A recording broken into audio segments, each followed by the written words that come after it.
Добрый вечер, 18 июня, вторник. После долгой-долгой зимы, которая, кстати, на днях закончилась, мы решили покинуть свою студию и выйти вот в этот оазис, единственный, который мы нашли в нашем городе, и записать нашу программу сегодня здесь, в тени городского парка.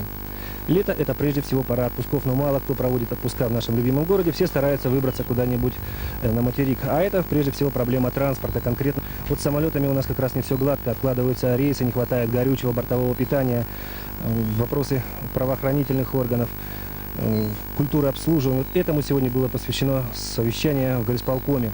Это наш первый материал. Специфика нашего города такая о том, что в основном в нашем городе живут представители угольных бассейнов. Это Донецк, Новокузнецк, это Караганда, Иркутск и Сибирь через Новосибирск. Поэтому у нас рейсы идут через Москву, Донецк, Кемерово, Новосибирск, Иркутск. Рейсов, а у нас 4 самолета было. Сейчас вот дали 5-й самолет, недавно начал работать. Все это приводит, к сожалению, к ряду сбоев, сдвигов рейсов. Связана здесь также нехватка самолетов, отсутствие и бензина, и эти погодные условия у нас были здесь страшные. Значит, наше медленное строительство нового наземных сооружений, новой авиаполосы нашей, это тоже сказывается при перевозки пассажиров туда-сюда. Значит, сбор питания некоторые у нас тоже вопросы не решены до конца. Отсюда пассажиры тоже испытывают неудобства.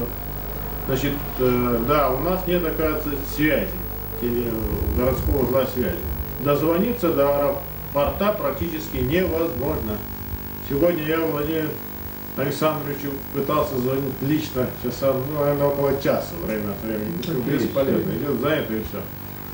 И можно понять гнев, возмущение пассажиров, которые звонят, не могут дозвониться, приезжают, рейс откладывается, уезжают в город, только приехали, самолет пролетел, приезжают, опоздали, самолет ушел. Несколько было таких случаев.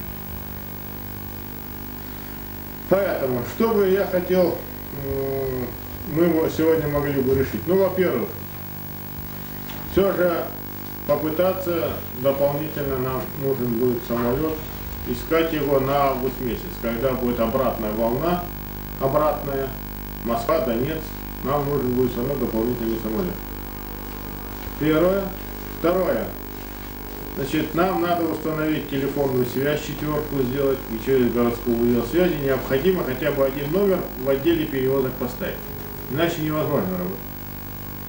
Следующее.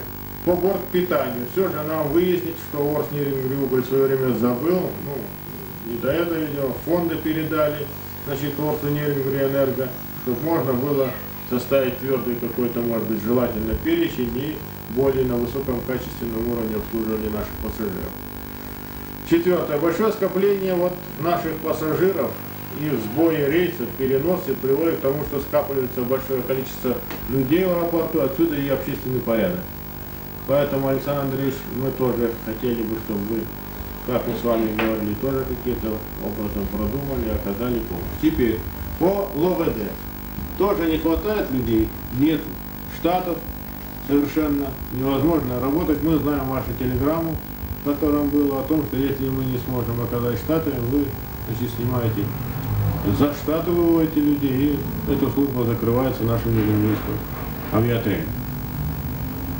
Ну и, Владимир Александрович, сама культура обслуживания пассажиров вашими работниками в аэропорту, я понимаю нервозность, я понимаю, значит, они каждый день, каждый час, каждую минуту испытывают прессинг со стороны разъяренных пассажиров, поэтому у них раздражение, может быть, естественное, но вместе с тем, в некоторых случаях они просто на ровном месте создают конфликтную ситуацию.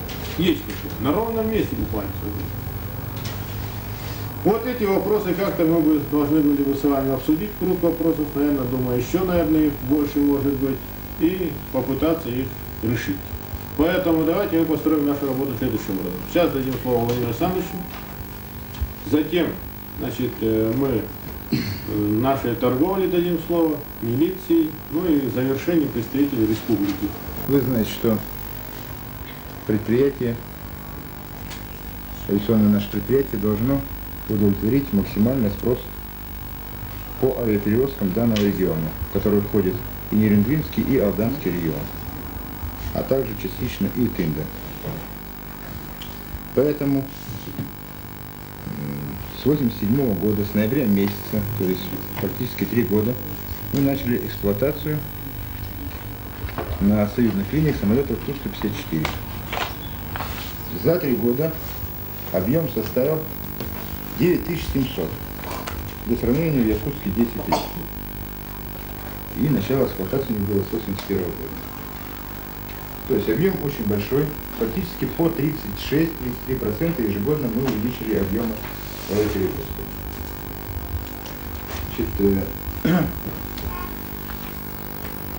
Точка нашего горсовета является наиболее горячей по удовлетворению спроса. Ни в Якутске, ни в других регионах таких горячих точек нет. Поэтому и в министерстве, и в концерне понимали, что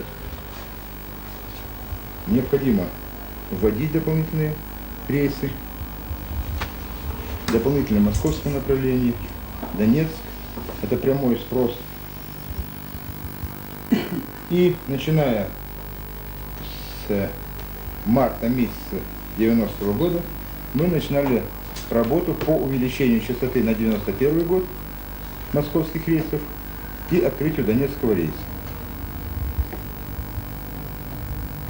Значит, мы, помните вы, в мае месяце, в июне, вернее, месяце прошлого года от имени Горсовета направили министру гражданской авиации запрос по увеличению частоты рейсов и по обеспечению этих рейсов. Значит, получили мы ответ в ноябре месяце при формировании плана, подписанном заместителем начальника главного управления авиационных работ и перевозок Фурсова, что при согласовании плана движения самолетов на 91 год были приняты меры по максимальному удовлетворению спроса на пассажирские перевозки из аэропорта Неринги. В связи с ограничением ресурсов МГА обязалась обеспечить авиатопливом только ввод нового рейса Неринги-Донецк и дополнительно Неринги-Москва. На остальных направлениях Якутским УГА увеличение частоты движения рейсов планировалось за счет пересмотра структуры авиационных работ и перевозок внутри управления. Позднее Якутское управление представило предложение по изменению планов и расписанию движения, в том числе и ряда рейсов из Неринги. Министерством они приняты не были, за исключением рейсов Иркутск-Неринги, имеющих крайне низкую эффективность.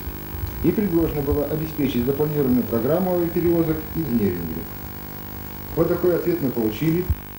Ну что ж, совещание продолжается, и мы думаем, какое-то конкретное решение этих проблем будет найдено. С этим мы вас познакомим в ближайших передачах.